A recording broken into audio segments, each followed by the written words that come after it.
siempre muy solidaria con nuestros trabajos y siempre muy presente, y por supuesto en estos temas tan importantes que tenemos que ir debatiendo. Y exactamente como dice Javier, es que es el mejor de los lugares para traer a debate no solamente aspectos coyunturales que de alguna manera tampoco nos está resolviendo el problema estructural que tenemos que todavía resolver desde el punto de vista de nuestras instituciones para poder responder a esta importante reforma estructural. Solamente le quiero presentar en un primer momento una lámina para ejemplificar algo que nosotros ya desde CIDAC estamos tomando como bandera, que es desmistificar el fracaso del sistema penal acusatorio y el mito de la puerta giratoria. Si ustedes ven en la gráfica, hay una línea verde y una línea oscura. En la línea verde son datos que nos dio el Secretariado Ejecutivo sobre, tomamos el ejemplo de uno de los delitos, que sabemos que es uno de los delitos muy complejos y multifactoriales, pero que nos puede dar idea, porque ahorita este tipo de delitos de hace varios años, 16 años, es un delito que está conectado a lo que sería la delincuencia organizada, específicamente con el narcotráfico, que es la tasa de homicidios nacional por cada 100.000 habitantes. Y lo que tenemos en la línea oscura es la población prisión preventiva que tenemos ahorita en nuestros centros penitenciarios. Si ustedes ven, inclusive es una serie histórica que va del 2016 al del 2006 al 2016. Y vemos que tenemos varias etapas, y principalmente está la etapa que es del 2007 al 2011, donde se declaró la guerra contra las drogas, ¿no? Donde vemos un alto porcentaje, es un número impresionante de cómo subía esta tasa de homicidio nacional por cada 100.000 habitantes. Y después tenemos un pico hacia abajo que es desde el año 2011 hasta el año 2014. Y nuevamente está retomando desde hace 2 años, ¿no?, esta tasa de homicidio en el país. Y tenemos como un dato importante que fue en junio del 2016 que inició la plena vigencia del sistema penal acusatorio en todo el territorio, en todos los tipos de delitos. Si ustedes ven esta gráfica en la línea negra, vemos cómo la población en prisión preventiva se mantiene estable.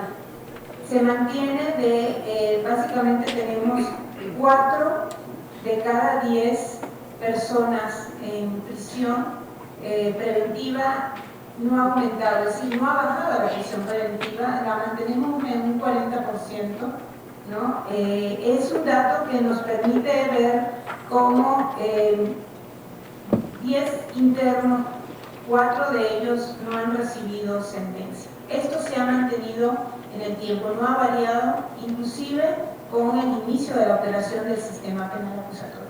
Esto nos dice que la prisión preventiva no disminuye la inseguridad pública o la violencia. Partimos de esta gráfica nada más.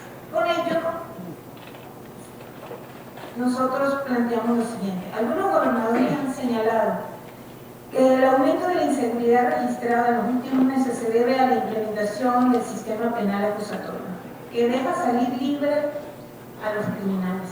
Argumentan en particular que el sistema acusatorio se ha constituido en una puerta giratoria, pues aunque se realizan detenciones, los ciudadanos que han delinquido a los pocos días salen a la calle a volver a cometer delitos.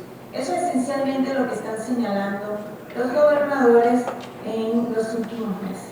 Con este argumento, la Conferencia Nacional de Gobernadores, la CONAG, propone cambios a la Constitución y al Código Nacional de Procedimientos Penales que implicaría para nosotros un importante retroceso en el sistema de justicia penal que tanto esfuerzo e inversión hemos logrado alcanzar. Como bien señalaban, esta propuesta de CONAGO nosotros la vemos muy alineado también a lo que es la iniciativa que tenemos un diputado que fue introducida en el mes de febrero. Prácticamente es lo mismo que se está proponiendo en la CONAGO, es exactamente lo que se tiene propuesto en la iniciativa de diputados.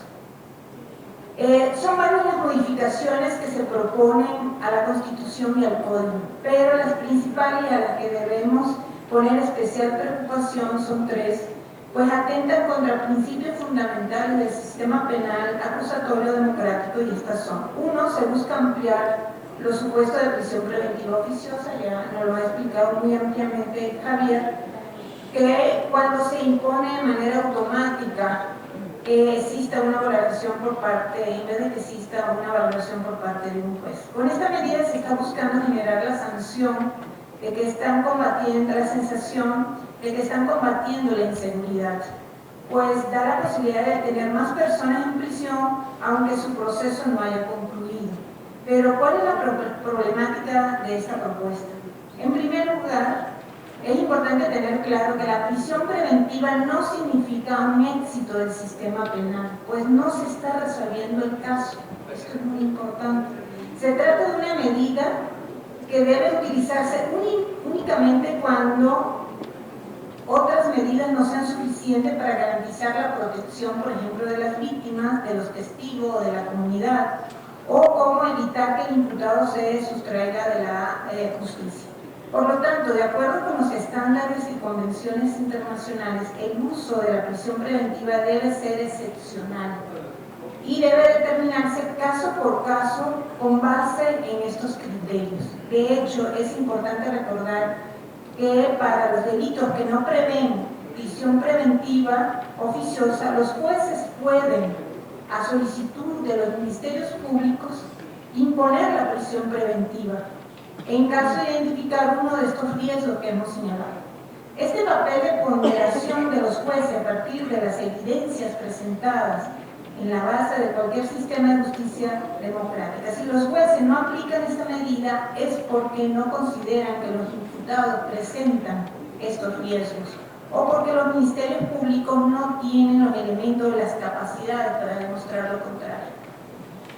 México es uno de los pocos países que prevén la prisión preventiva de oficio para delitos no relacionados con el terrorismo, que es esencialmente lo que ha pasado en otros países que contemplan esta medida en su constitución. En consecuencia, a mayo de 2017, casi el 40% de los internos de las cárceles federales y estatales mexicanas estaban en espera de que un juicio resolviera si eran culpables o eran inocentes, lo que además representa un alto costo en términos de costos de gasto público de mantener a estas personas en prisión. Esta situación, tener personas sin una sentencia en prisión, no ha cambiado con la implementación del sistema acusatorio. Esto se mantiene, esto es importante señalar. Por otra parte, y aquí nosotros queremos hacer el énfasis, no existe evidencia empírica que haya una relación causal entre la imposición de medidas distintas a la prisión preventiva y la reincidencia. Esto es importante. Ojalá nos hubieran señalado los representantes de la autoridad en la mesa anterior datos que nos dieran esta relación causal. No existe la relación causal, por eso no existe el dato. Y nosotros desde el Centro de Investigación estamos buscar datos para decir que no existe relación causal y poderlo demostrar en las próximas semanas. Es decir, no hay información que permita afirmar que las personas que enfrentan un proceso en libertad son las mismas que cometen nuevos delitos. Más aún, no existe ninguna evidencia, tanto a nivel internacional como nacional, que demuestre la efectividad de la prisión preventiva para disminuir la inseguridad o reducir la incidencia delictiva. Lo que sí es verdad es que una modificación de esta naturaleza abre la puerta a la discrecionalidad de las policías y de los ministerios públicos, pues existe un incentivo de fabricar pruebas y delitos, como bien nos señalaba el maestro Sara, con la intención de tener a las personas privadas de la libertad en tanto se determine su situación jurídica. Esto implica un serio riesgo de volver a malas prácticas del viejo sistema de justicia inquisitivo mixto, donde estas prácticas se generaban por falta de capacidades para investigar de policías y ministerios públicos. ¿Por qué ustedes creen que están enfatizando en incluir el tema de posesión de armas? Porque es básicamente, eso es una práctica conocida, que siembran armas y drogas para fabricar delitos. Entonces, esto hay que tener muchísimo cuidado de que esté sucediendo y le demos la legitimidad y la legalidad a que esto suceda. Otras propuestas de las que se habla menos, pero no por ello son menos preocupantes, es algo que también señalaba Javier, que es admitir pruebas de referencia.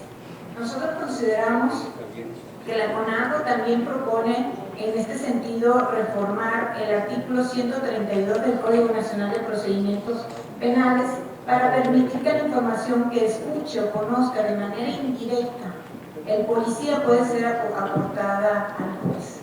Esto implica que las declaraciones de los policías sobre pruebas o testimonios que dicen haber recabado pero no está en posibilidad de presentar al juicio podrían ser consideradas como pruebas por el juez. Esto implica grandes riesgos, pues da la posibilidad a los policías de inventar las pruebas que no son capaces de conseguir mediante una investigación. Esto es una de las decisiones más peligrosas de toda la iniciativa, pues viola flagrantemente la Constitución y todos los principios del sistema de justicia penal acusatorio. Se tendería a eliminar a los testigos y por lo tanto la posibilidad de contradicción de su testimonio, creando de nuevo incentivo para la fabricación de pruebas y testigos. Al respecto es importante recordar que lo que busca el nuevo sistema es que las víctimas tengan certeza jurídica de que las personas que están en la cárcel por el crimen cometido en su contra sean realmente responsables y que inocentes no estén en la cárcel como sucedía en muchos casos del viejo sistema. Y por último tenemos un aspecto importante que también trae la propuesta, que es la facultar al Ministerio Público para incorporar en el juicio la declaración por escrito del acusado. Esto es reformar el artículo 378 del Código y faculta al Ministerio Público para presentar la declaración del acusado por escrito como prueba. Representa un fuerte incentivo para la coacción e incluso la tortura. Esto es otro punto para nosotros importante en términos de lo que va a dar muchos márgenes de arbitrariedad en el proceso penal. ¿Qué proponemos frente a esto? Se han invertido más de 15.000 millones de pesos en 8 años en este país para implementar un sistema de justicia penal. La solución no es echar otras. Es importante insistir en que reformar la ley no se está respondiendo al problema de inseguridad del país. No se está observando las causas del fenómeno delictual. No tenemos en el país un proceso de política criminal que verdaderamente vea el proceso desde un punto de vista sistémico e integral, donde se vean todas las partes antes de enfocarnos en una pequeña parte que además no tiene ninguna incidencia con respecto al problema de la inseguridad. Entonces, ¿qué implica esto para nosotros? Nuestra propuesta es definitivamente evaluar. Tenemos que evaluar, tenemos que ir dándole un seguimiento sistemático a cómo se está operando el sistema penal acusatorio y que de alguna manera esto se dé un proceso de mejora continua en cuanto a los operadores que integran el sistema. Y a la final lo que queremos es crear instituciones. Y no podemos estar enfocándonos en acciones coyunturales aisladas que lo que más bien nos van a traer como consecuencia retroceso. Y tenemos que cerrar las brechas que definitivamente y pendientes, grandes pendientes que nos quedaron del proceso de implementación. Si tenemos todavía inclusive leyes que quedaron a los 2 días antes de cumplir la meta constitucional, como es la Ley de Ejecución Penal y la Ley Nacional de Ejecución Penal y la Ley Nacional de Justicia para Adolescentes, veremos. tenemos que ver qué está pasando y estamos creando las capacidades para que estas leyes efectivamente operen. Y por el otro lado, hay un tema importante. Y acuérdense que esta reforma se llamó en su momento de justicia, de seguridad y justicia. Ustedes saben por qué, no es que tiene un tema directamente relacionado al sistema penal acusatorio con la seguridad, no. El problema era que 2 años o años antes de esta reforma constitucional del 2008, se estaba debatiendo el modelo policial que requería México. Y eso hasta el día de hoy no se ha resuelto. El problema lo tenemos en nuestras policías locales. Se han invertido grandes cantidades de recursos en lo que serían policía federal, incluso hasta la estatal, y tenemos en abandono completo a la policía municipal. Es ahí donde definitivamente sí tenemos que dar un proceso legislativo importante de definición del modelo de policía que requerimos y generar todos los recursos y las capacidades a nivel local. Podemos tener grandes políticas nacionales, pero al final lo que opera esas políticas nacionales es nuestro nivel más pequeño en términos de comunidad y cercano a la población, que es nuestras instituciones municipales, y una de ellas es la policía. Muchas gracias. Muchas gracias, María. Les agradezco.